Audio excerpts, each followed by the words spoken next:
Sijui kama ni sahihi au sio sahihi kuongelea mambo ya muungano, lakini nina mawazo kidogo.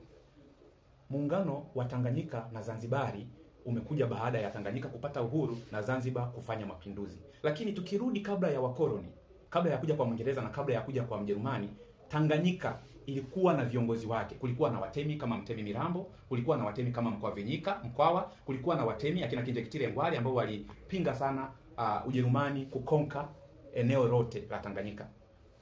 Sasa baada ya kupata uhuru, wale watu watemi na zile tawala zilizokuwepo hazikudai madaraka yake, hazikutaka kugawana kwamba bana tuigawane Tanganyika kila mtu awe na utawala wake. Waliungana ikawa nchi moja, ikawa Tanganyika. Na hiyo ndiyo maana halisi ya muungano.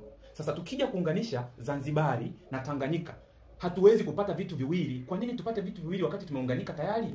Au kuna watu wengine wanasuggest kwamba tutengeneze serikali tatu. Serikali tatu za nini wakati tumeshaungana? Ukishaunganisha vitu viwili au vitu vitatu, haviwezi kuwa vitu zaidi ya kimoja. Ukiunganisha vinaungana kinakuwa kimoja. Kwa hiyo kama tunaungana Zanzibari na Tanganyika, serikali mbili hazina maana, serikali tatu hazina maana. Serikali moja inafaa, kwa sababu hata Zanzibari ilikuwa na Unguja na Pemba na Mafia na visiwa vingine vidogo vidogo ambavyo vinaunga Zanzibar. Sasa kama tunaiunganisha, tuweke serikali moja, isiwe serikali ya Tanganyika wala isiwe serikali ya Zanzibar, iwepo serikali ya Jamhuri ya Muungano wa Tanzania.